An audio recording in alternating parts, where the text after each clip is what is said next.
Police ने शंभू और Khanauri border से कथित किसानों के टेंट हटाने के लिए बुलडोजर का इस्तेमाल किया।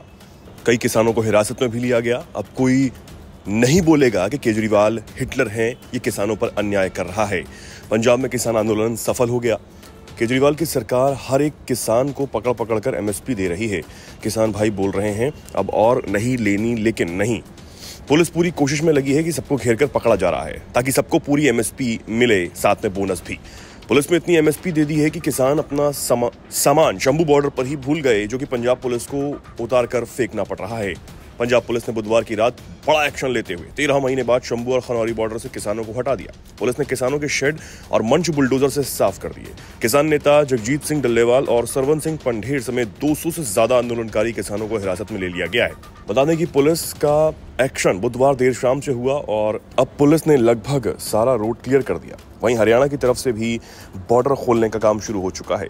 यहां भी क्रेन की मदद से बोल्डर हटाए जा रहे हैं और अस्थायी चौकी को तोड़ा जा रहा है। किसानों की गुस्से को देखते हुए पंजाब के कुछ जिलों में इंटरनेट सर्विस बंद कर दी गई है और इसके साथ ही शंभू बॉर्डर और खनौरी बॉर्डर पर भारी पुलिस बल तैनात कर दिया गया है।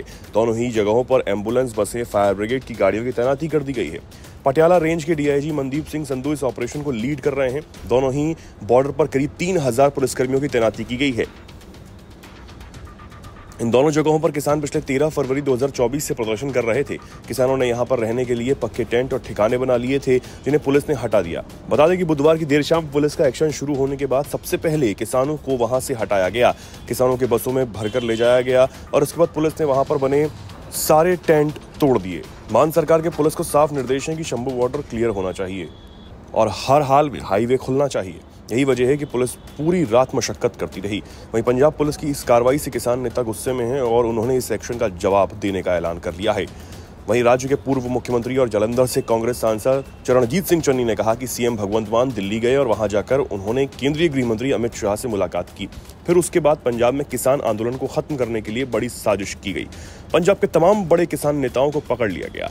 चन्नी ने कहा कि बॉर्डर पर टियर गैस, वाटर कैनन और भारी पुलिस बल तैनात कर दिया गया है। मैं सीएम भगवंत मान से पूछना चाहता हूं कि आप कैसे केंद्र सरकार की साजिश का शिकार हो गए? कैसे आपने पंजाब के किसानों के खिलाफ इतना बड़ा एक्शन ले लिया? किसान नेता राकेश टिकैत ने कहा कि पंजाब के बॉर्डर पर चल रहे आंदोलन में सरकार एक तरफ किसान संगठनों से वार्ता कर रही है तो दूसरी ओर उन्हें गिरफ्तार करने का काम कर रही है। पंजाब सरकार की कार्रवाई की हम कड़े शब्दों में निंदा करते हैं और सभी किसान संगठन हर संघर्ष के लिए तैयार हैं। दिवंगत एक्टर सुशांत सिंह राजपूत की मैनेजर रही दिशा सालियान की संदिग्ध हालत में मौत के मामले में उनके पिता ने बॉम्बे हाईकोर्ट में उद्धव ठाकरे के बेटे और विधायक आदित्य ठाकरे के खिलाफ याचिका दाखिल कर दी है।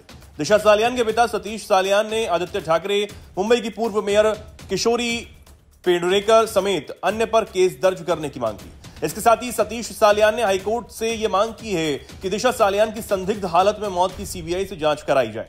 दिशा सालियान ने पिता सतीश सालियान की याचिका के बारे में बीजेपी के विधायक नीतीश राणे ने बयान दिया। नीतीश राणे ने फिर दावा किया कि वो पहले दिन से कह रहे हैं कि दिशा सालियान की हत्या की गई थी, इसकी जांच होनी चाहिए। बॉम्बे हाईकोर्ट में याचिका दाखिल करने पर दिशा सालियान के पिता को पुलिस सुरक्षा दी गई। सतीश सालियान ने पुलिस से कहा कि उनको कोई परेशान ना करे क्योंकि अब किसी से बात करने की स्थिति में वो नहीं है। दिशा सालियान का शव एक बिल्डिंग के नीचे मिला था। आरोप यह लगता है कि दिशा सालियान की हत्या हुई और इसमें आदित्य ठाकरे का हाथ है। दिशा सालियान का संदिग्ध हालत में शव मिलने के बाद उनकी आत्महत्या करने की बात कही जा रही थी। खास बात यह है कि दिशा सालियान का शव संदिग्ध हालत में मिलने के कुछ दिन बाद ही एक्टर सुशांत सिंह राजपूत का शव भी उनके घर पर फांसी से लटका मिला था। दिशा सालियान के पिता की तरफ से बॉम्बे हाईकोर्ट में आदित्य ठाकरे और अन्य के खिलाफ याचिका देने पर बीजेपी विधायक नीतीश राणे ने कहा कि पहले दिन से कह रहे हैं कि दिशा सालियान की हत्या हुई है। बीजेपी विधायक ने कहा कि जिनका नाम दिशा सालियान के पिता ने याचिका में लिया उनके बारे में जांच की मांग उन्होंने पहले ही की थी। नीतीश राणे ने आरोप लगाया, यह साफ है कि उस वक्त के सीएम उद्धव ठाकरे के बेटे आदित्य को बचाने के लिए पुलिस ने क्या क्या किया था। बीजेपी विधायक ने कहा कि अब यह पता चलेगा कि जांच के दौरान पुलिस पर किस तरह का दबाव डाला गया था। नीतीश राणे ने कहा, दिशा सालियान के पिता ने बेटी की गैंगरेप और हत्या का आरोप लगाते हुए बॉम्बे हाईकोर्ट में याचिका दी।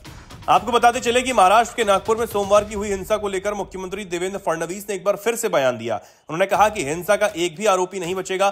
फडणवीस ने कहा कि किसी चादर पर कुरान की आयत नहीं लिखी थी, अफवाह फैलाकर जानबूझकर हिंसा फैलाई गई थी। महाराष्ट्र सीएम देवेंद्र फडणवीस ने विधानसभा में बड़ा खुलासा किया। उन्होंने कहा कि इसे हम दंगा नहीं कह सकते क्योंकि यह पूरी तरह से सुनियोजित था। कुछ खास घरों और दुकानों को निशाना बनाया गया। जानबूझकर कुछ लोगों ने अफवाहें फैलाई कि धार्मिक चीजें जलाई गई। जबकि ऐसा कुछ हुआ ही नहीं था। फडणवीस ने बड़ा खुलासा करते हुए कहा कि कुछ खास घरों और दुकानों को निशाना बनाया गया। जानबूझकर कुछ लोगों ने अफवाहें फैलाई कि धार्मिक चीजें जलाई गईं, जबकि ऐसा कुछ नहीं हुआ था। नागपुर पुलिस पर किए गए हमले बर्दाश्त नहीं किए जाएंगे। इस हमले में 3 डीसीपी घायल हुए। एक डीसीपी पर कुल्हाड़ी से हमला किया गया। सीएम फडणवीस ने कहा कि हिंसा स्थल से पत्थरों से भरी एक ट्रॉली मिली है। दंगाइयों ने खास घरों को निशाना बनाया था। हम निश्चित रूप से कार्रवाई करेंगे। गुगली से दुश्मन की गिल्लियां बिखेरने के लिए मशहूर हरभजन सिंह इस बार सियासी गुगली में फंस चुके हैं। पंजाब में भगवंत मान सरकार ने नशे के सौदागरों के घर तोड़ने शुरू किए तो बचाव में हरभजन सिंह उतर आए। कह डाला किसी का घर यूं ही नहीं गिराना चाहिए, काफी मेहनत से कोई भी अपना घर बनाता है। इसके बाद आम आदमी पार्टी के नेता उनके पीछे पड़ गए, एक से एक बाउंसर डाले। यह तक कहा गया कि हरभजन सिंह का बयान पार्टी के खिलाफ है। फिर क्या था, टर्मिनेटर के नाम से मशहूर हरभजन सिंह को अपने बयान पर यू टर्न लेना पड़ा। हरभजन सिंह ने कहा, मैं ये बात बिल्कुल स्पष्ट कर देना चाहता हूं, आम आदमी पार्टी की सरकार पंजाब में ड्रग तस्करों के खिलाफ इतनी कठोर कार्रवाई करने वाली पहली सरकार है। मैं पंजाब पुलिस और सरकार के पूर्ण समर्थन में खड़ा हूं। आखिरकार हमारे पास एक ऐसी सरकार है जो ड्रग्स के उन्मूलन के लिए गंभीर है और संदेश स्पष्ट है। हम सब मिलकर ड्रग्स के खिलाफ इस युद्ध को जीतेंगे। आइए अपने महान राज्य को किसी भी तरह के नशे से मुक्त बनाएं। इससे पहले हरभजन सिंह ने पंजाब में नशा तस्करों के खिलाफ चल रही बुलडोजर कार्रवाई पर असहमति जताई थी। आम आदमी पार्टी से राज्यसभा सांसद हरभजन सिंह ने कहा था, नशा बेचने वालों के घर गिराना उचित विकल्प नहीं है और सरकार को कोई दूसरा रास्ता तलाशना चाहिए। उनके इस बयान से आम आदमी पार्टी में घमासान हो गया था। सोमनाथ भारती, सौरभ भारद्वाज समेत कई नेताओं ने हरभजन सिंह पर निशाना साधा था। आपको बता दें, आम आदमी पार्टी की सरकार में मुख्यमंत्री भगवंत मान ने आखिरकार प्रदर्शनकारी किसानों को बॉर्डर से हटा दिया। मान सरकार ने बड़ी कार्रवाई करते हुए खनौरी और शंभू बॉर्डर पर बैठे पंजाब के किसानों को हटा दिया और प्रदर्शन स्थल को साफ करवा दिया। वहीं कई किसानों को हिरासत में भी ले लिया गया है। 1 साल से ज्यादा समय से धरना दे रहे किसानों को अब जाकर मान सरकार ने हटाया, जिस पर सवाल उठ रहे हैं, आखिर सरकार को इतना समय क्यों लगा। मीडिया रिपोर्ट्स के मुताबिक पंजाब सरकार ने एक कदम अरविंद केजरीवाल का पंजाब दौरा, लुधियाना के उद्योगपतियों से आम आदमी पार्टी के शीर्ष नेतृत्व को मिली प्रतिक्रिया और आगामी लुधियाना उपचुनाव को देखते हुए लिया है। केजरीवाल इस सप्ताह पंजाब के दौरे पर थे और 2 दिन पहले लुधियाना में थे। सूत्रों का कहना है कि लुधियाना के उद्योगपतियों ने आपके शीर्ष नेतृत्व से कहा, अगर शंभू और खनौरी सीमाओं पर किसानों का विरोध जारी रहा तो पार्टी को लुधियाना में आगामी उपचुनाव में वोट नहीं मिलेंगे, क्योंकि इससे व्यवसायों को भारी नुकसान हो रहा है। पंजाब की 2 सीमाओं पर पिछले 1 साल से अधिक समय से धरना प्रदर्शन चल रहा है, जिससे व्यापार और ट्रकों की आवाजाही प्रभावित हो रही है। ऐसा लगता है कि पंजाब की आप सरकार ने यह काम योजनाबद्ध तरीके से किया, क्योंकि उसने 2 दिन पहले ही 2 सीमाओं पर पानी की बौछार कर और पुलिस बल तैनात कर दिया था। वो 2 किसान नेताओं सरवन सिंह पंडेर और जगजीत सिंह डल्लेवाल को प्रदर्शन स्थल से नहीं उठाना चाहती थी, क्योंकि इससे कानून व्यवस्था की समस्या पैदा हो सकती थी। इसकी बजाय पंजाब सरकार ने एक अवसर का इंतजार किया जो बुधवार को उसके हाथ लगा, जब ये दोनों किसान नेता अपनी मांगों को लेकर 3 केंद्रीय मंत्रियों पीयूष गोयल, शिवराज सिंह चौहान और प्रहलाद जोशी के साथ बैठक में शामिल होने के लिए चंडीगढ़ आए। बैठक बेनतीजा रही, लेकिन पंजाब पुलिस ने दोनों किसान नेताओं का पीछा किया, क्योंकि वे शंभू के लिए रवाना हो गए।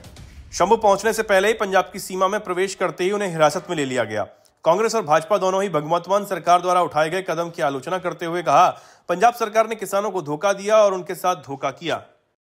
महाराष्ट्र के नागपुर में हिंसा को लेकर जमकर सियासी बवाल मचा हुआ है। महायुति और महाविकास आघाड़ी के नेता एक दूसरे को जिम्मेदार ठहरा रहे हैं। डिप्टी सीएम एकनाथ शिंदे ने विधान परिषद में एक सनसनीखेज दावा किया। उन्होंने आरोप लगाया कि पूर्व मुख्यमंत्री उद्धव ठाकरे ने एक बार प्रधानमंत्री नरेंद्र मोदी से माफी मांगी थी और बीजेपी के साथ फिर से जुड़ने की इच्छा जाहिर की थी। हालांकि उद्धव ठाकरे ने शिंदे के आरोपों को सिरे से खारिज कर दिया और पलटवार किया। मीडिया रिपोर्ट्स के मुताबिक महाराष्ट्र के डिप्टी सीएम एकनाथ शिंदे ने आरोप लगाया, उद्धव ठाकरे ने दिल्ली में पीएम मोदी से मुलाकात की और कहा, कृपया मुझे माफ करें, हम फिर से आपके साथ हाथ मिलाना चाहते हैं। हालांकि वो मुंबई लौटने के बाद अपनी बात से मुकर गए। शिंदे ने शिवसेना यूबीटी नेता अनिल परब पर भी बीजेपी के साथ इस तरह की सीक्रेट बातचीत में शामिल होने का आरोप लगाया। शिंदे ने दावा किया, अनिल परब, जब आपको नोटिस मिला तो आप भी बीजेपी नेताओं से मिलने गए थे। आपने मामले से बचने के लिए कहा और राहत मिलने के बाद आपने पाला बदल लिया। मैं ये अच्छी तरह जानता हूं। एकनाथ शिंदे ने कहा कि सत्ता के लिए ठाकरे की शिवसेना यूबीटी ने छत्रपति शिवाजी महाराज के विचारों को छोड़ दिया, औरंगजेबी विचारधारा को स्वीकार कर लिया और कांग्रेस में शामिल हो गई। उन्होंने कहा कि हमने साहसपूर्वक वो धनुष बाण मुक्त कर दिया जो शिवसेना ने कांग्रेस को सौंप दिया था। उन्होंने कहा कि हमें कभी भी सत्ता और पद का मोह नहीं रहा। हमने हमेशा उन लोगों की समस्याओं के समाधान को प्राथमिकता दी जिन्होंने हमें पद दिलाने में मदद की। वहीं महाराष्ट्र की राजनीति में एक बार फिर हलचल मच गई है। एक और मुंबई में बीएमसी चुनाव के लिए उद्धव ठाकरे एड़ी चोटी का बल लगा रहे हैं, तो दूसरी तरफ उनकी पार्टी को नेता छोड़कर जा रहे हैं। जलगांव के एरेंडोल में 3 पूर्व नगर अध्यक्ष, पंचायत समिति के 2 पूर्व सभापति सहित अन्य पदाधिकारियों ने भारतीय जनता पार्टी को ज्वाइन कर लिया। दरअसल शिवसेना उद्धव ठाकरे गुट के उप जिला प्रमुख दशरथ महाजन, पूर्व नगर अध्यक्ष किशोर निम्बालकर, राजेंद्र चौधरी पूर्व उप नगर अध्यक्ष और पूर्व नगर सेवकों ने बीजेपी ज्वाइन कर ली। मुंबई स्थित बीजेपी कार्यालय में मंत्री गिरीश महाजन और कार्याध्यक्ष रविंद्र चौहान की उपस्थिति में ज्वाइनिंग समारोह संपन्न हुआ। एरेंडोल विधानसभा क्षेत्र से निर्दलीय चुनाव लड़ने वाले भगवान महाजन ने भी बीजेपी में प्रवेश किया। उप जिला प्रमुख दशरथ महाजन सहित पदाधिकारियों के भाजपा में शामिल होने से शिवसेना ठाकरे गुट को बड़ा और तगड़ा झटका लगा है।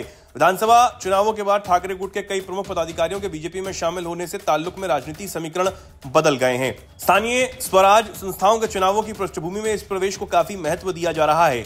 गौरतलब है कि महाराष्ट्र विधानसभा चुनाव 2024 में उद्धव ठाकरे की शिवसेना का प्रदर्शन काफी खराब रहा। अब महानगर पालिका चुनाव से पहले उद्धव ठाकरे को फिर बड़ा और तगड़ा झटका लगा। अब चर्चा चल रही है कि चुनाव तक कई नेता बीजेपी ज्वाइन कर सकते हैं। इससे पहले जनवरी में उद्धव ठाकरे के 5 पार्षद बीजेपी में शामिल हो गए थे, जिनमें विशाल धनवाड़े, पल्लवी जावले, प्राची अलहट, संगीता तोसर और बाला ओसवाल। इसे लेकर धनवाड़े और ओसवाल ने सोशल मीडिया पोस्ट भी किया।